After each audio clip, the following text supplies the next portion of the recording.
to District Debrief. I'm your host, Devon Morales. Well, here we are. So much has happened in the last 3 months that it literally feels like a decade has passed since our last episode. Oh, what a sweet, innocent time it was. Making jokes about the continuation of America, not having to worry about having emergency protest signs at the ready, and pretending to know who Jill Stein is. But now, as our dearest president pointed out in his inauguration speech, America is in ruins. It is on fire. It has plunged into the darkness of the abyss. MacBooks are constantly plagued by the spinning rainbow wheel of doom, and the Vex is still a thing. This is American carnage. But you are in luck, America, because we're here at District Debrief have found a way to make you great again.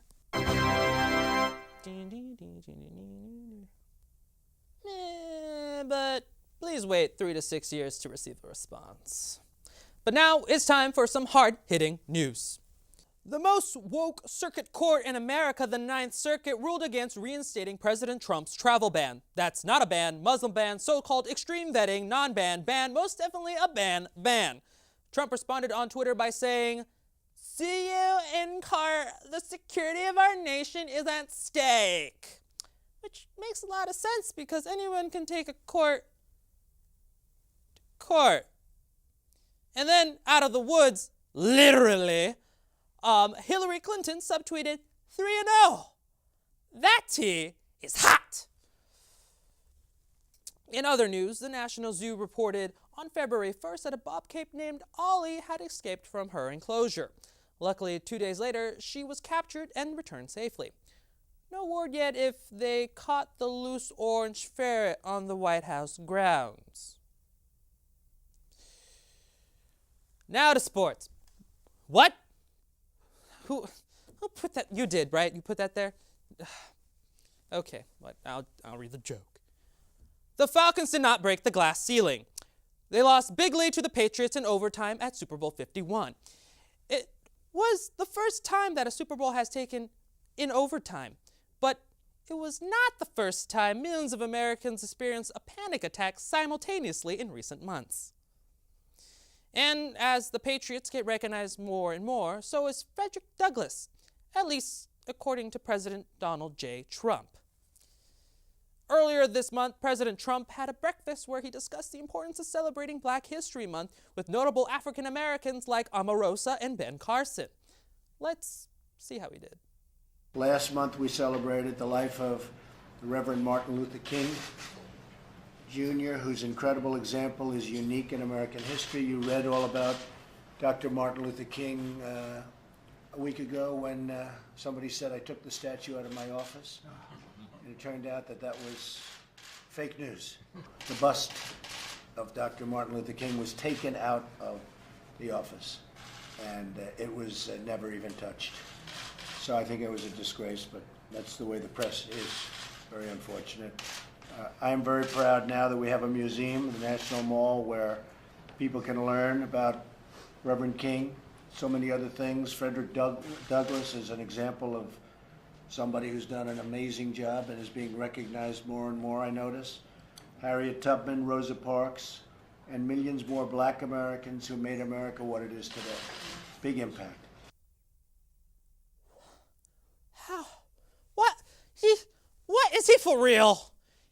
He couldn't take the time to thank Martin Luther King Jr. for his enormous contribution to the civil rights movement, or take a moment to realize that Frederick Douglass was a former slave turned abolitionist. It sounds like Trump thought the 199-year-old Douglass was still alive. Someone please give that man a history book. African Americans have been marginalized in our country for far too long. It is unjust that they have to listen to an unfocused president speak half-heartedly about the importance of their history. We dedicate this month to remember their struggles, triumphs, and significant contributions to our country. Their fight for civil rights, their fight for justice, is something we should not take lightly. So, Mr. President, I know you don't read, so I urge you to go to that museum on the mall called the National Museum of African American History and Culture, where you will learn about the horrors of slavery that Frederick and Harriet escaped and fought to abolish. How Rosa Parks said the word no and started a movement, and learn about the dream that Martin dreamt. It is important that everyone, including the leader of the free world, recognizes that. Anyways, we'll be right back, and stay tuned for an exclusive in-studio interview with one of GW's most notable and trustworthy and well-liked alumni. Raise high. This isn't just our battle cry. It's our call, our challenge. Because when you are called to Washington, you are called to higher expectations, to a higher standard. We are called here to advance knowledge, to serve society, to change the world. This is the George Washington University, and what we make is history. So stand up, be bold, take risks, press on, push harder, raise high. Welcome back to the show. We are very excited to announce here today at District Debrief that we have an exclusive interview with a GW alum, Kellyanne Conway.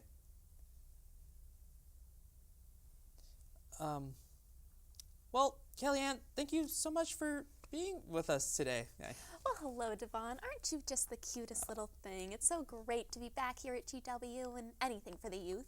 Great. Well, thank you so much for being here, Kellyanne. But today, I want to get to know the real you. Not Kellyanne the pollster, not Kellyanne the counselor to the president, just plain old Kellyanne. Well, I am an open book, Devon. Great. Well, tell me about your kids. How are they adjusting to your work at the White House? I love my children. They are the most precious little babies. I mean, I might not know their names or where they currently are or anything about them, but my most important job is being a mother. Wait, Kellyanne, you don't know the name of your kids? I never said that. Are they teaching you to spread fake news at this university? Kellyanne, literally 5 seconds ago, you just said you did not know the name of your kids. Okay, name one of your kids, Kellyanne. Jake Tapper. No, Kellyanne. Chuck Todd. No. Mm-mm. Ivanka? Okay, you know what, Kellyanne, let's move on. What is it like advising Donald Trump? What does he talk about? How often do you talk to him? Well, I actually just talked to the president 10 minutes ago, Devon, and he asked me if there was a KFC drive-thru that could accommodate Air Force One. But we also talk about many other things, like when his face will be added to Mount Rushmore, which shade of gold is the shiniest, who Tiffany Trump is, that kind of thing. There doesn't seem to be any political element to your advising, Kellyanne. The president doesn't like to talk politics. He finds it a controversial subject that really does no good. He's the president! You're telling me that President Trump doesn't discuss politics?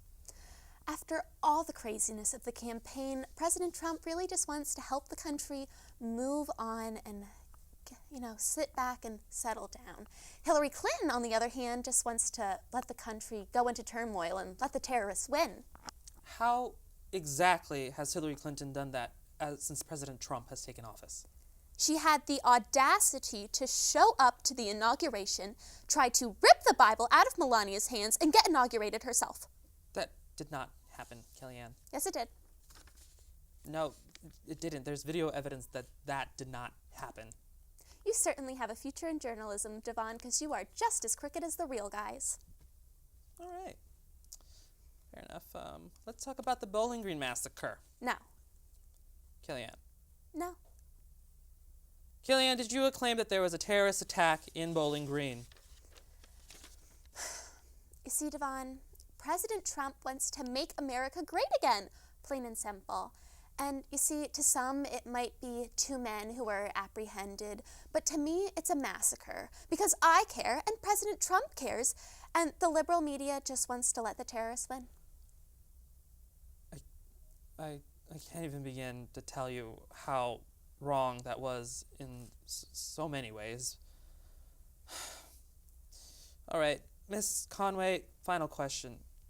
What do you do to relax? Relax? Yeah, like, how do you unwind at night? Well, let's see. I get a big old glass of wine, or 3. I take off my Ivanka Trump stilettos. I look myself in the mirror and say, lying is an art. And then I go sacrifice 3 chickens because that's a clause in my deal with the devil. Oh. Okay. Well, thank you so much for being with us today, Kellyanne. Anytime, Devon. Go by Ivanka. Wait. Didn't you just get in trouble for plugging Ivanka Trump's fashion line earlier this week? I think this interview is over. Oh, okay. All right. Well, thank you so much for being with us here today, Kellyanne Conway. Thank you. All right. Well, I literally have nothing else to say. We'll be right back.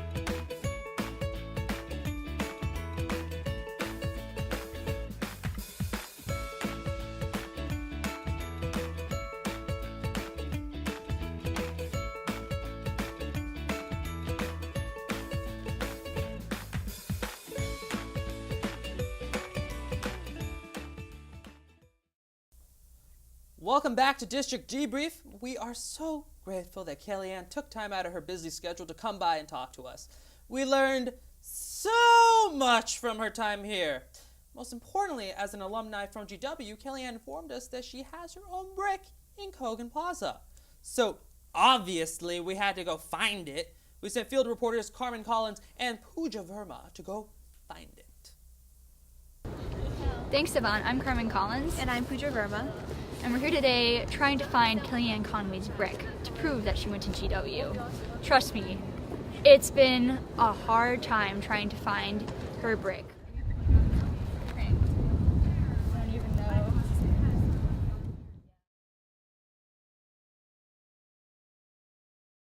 know. We've been looking for hours at these bricks, and they're not even in alphabetical order. I mean, some are, some aren't. Some are like with M's, are next to F's, like. Yeah, there are about That's 4. not the alphabet. No, there are about 4 Kellyannes, not the right one. We've looked at every single brick, just not here. Maybe we can ask some people. Yeah, let's go and ask people. We're gonna ask them, have you seen the brick? Let's ask this person. Hi. Did you know that Kellyanne Conway went here? No, I did not. Have you seen her brick? Apparently she has a brick here. I have read it.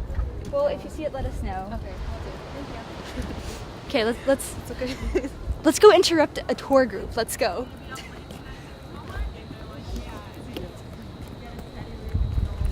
Do you think they know that Kellyanne Conway went here and she got a brick? Will they still want to come here after knowing this? Maybe it's an alternative fact that she went here. Yeah, let's do it. We're gonna go crash a tour group. Hi.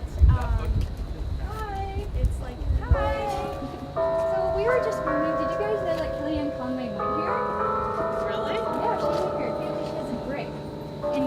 From 1992, that's here around somewhere. See? You can see it says Donna Sperrin, I don't know, from BA 1990. So apparently she has a brick here. Have you seen it?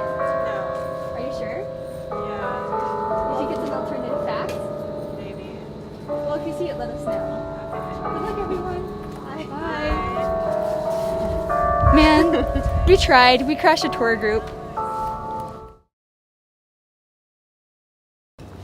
So we tried and looked for the brick, but we ultimately failed. If anyone out there sees it, please let us know because we need to find it. It's personal at this point. Yeah, man. We really tried. Oh, if you see it, let us know. And maybe we'll even have a brick to show you next time. Thanks, and back to you, Devon. I can't believe they didn't find it. Better luck next time, ladies. I believe in you. As we reported earlier, there has been a lot of controversy over this Muslim ban, which prohibited people from 7 Middle Eastern countries from entering the U.S. Which got us thinking, what's next? If you can ban specific countries from entering the U.S. for no reason, what else can you ban? We have some thoughts. 1. France for not speaking English and having weird cheese. 2. The UK for the trouble they caused us in the 1700s. Yeah, we hold grudges. 3. Poor people for not having any money. 4. Rich people who don't support Trump, except the ones who work for Trump, aka his cabinet. Hashtag don't drain the swamp. 5. Middle class people. Just because. 6. Amusement parks for allowing people to have fun. And lastly, crunchy peanut butter for being too flippin' crunchy.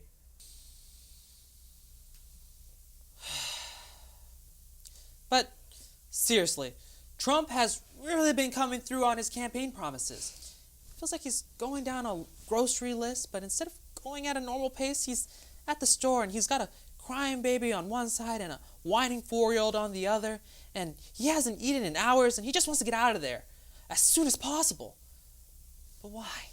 I mean, he has 4 years to get this done. I'm tired of ranting about this, so instead, I want to invite our special correspondent, Savannah Pearson, for more. Everyone keeps asking why Trump is doing everything so quickly, and here's a list of all of the stuff I'm talking about.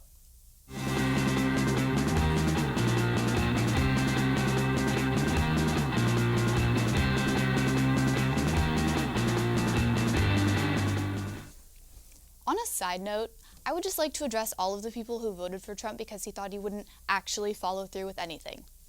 Screw you. So why not introduce these acts of pure evil one by one so that, I don't know, people have time to prepare themselves and digest each individually? Some say it's because he's super eager to fulfill all of his campaign promises, but he has 4 years to do that. Why did he legitimately cram it all into 10 days? Here's one theory. People can only be mad about so many things at once. We have to pick and choose to focus our attention on 1 or 2 evils at a time. Last week, everybody was talking about the immigration ban. Meanwhile, off in another festering corner of this godforsaken country, Trump's pick for Commerce Secretary had to investigate the dozen or so household workers he's employed in preparation for his nomination. Then he fired a woman who'd worked in his house for 7 years.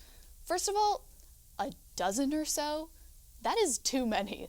Second of all, this woman worked for him for 7 years and he was just like, okay, bye? I mean, anyways, do you see what I mean? That should be a front page story, but no one's heard about it because of all of the other nefarious shenanigans going down. And in the same way, people can't go to multiple protests at once, and they can't go to 12 protests in a week. We have to pick and choose our battles. If Trump had spread out the degeneracy a bit, we would have had time to organize and get angry about every single decision and throw eggs at each of his many Horcruxes. Basically, whoever came up with this idea is a mastermind, and it's not our favorite flabby Cheeto. Kudos to the invisible evil genius puppeteer SOB that came up with this master plan. You are the true leader of our new republic. I don't want to give credit to Steve Bannon because, who knows, Trump might have Satan himself tied up in the West Wing basement. Now, I would just like to say that the only way to counteract this do everything at once plan is to make sure you stay up to date about everything that's happening and do what you can to fight what needs fighting. And whoever you are, Republican Satan, know that we're on to you, we hate you, and you're not touching our friends. Wow. Thank you, Savannah, for that, spirited, monologue. There's one last thing I would like to get off my chest before the end of the show, and that is one word: empathy.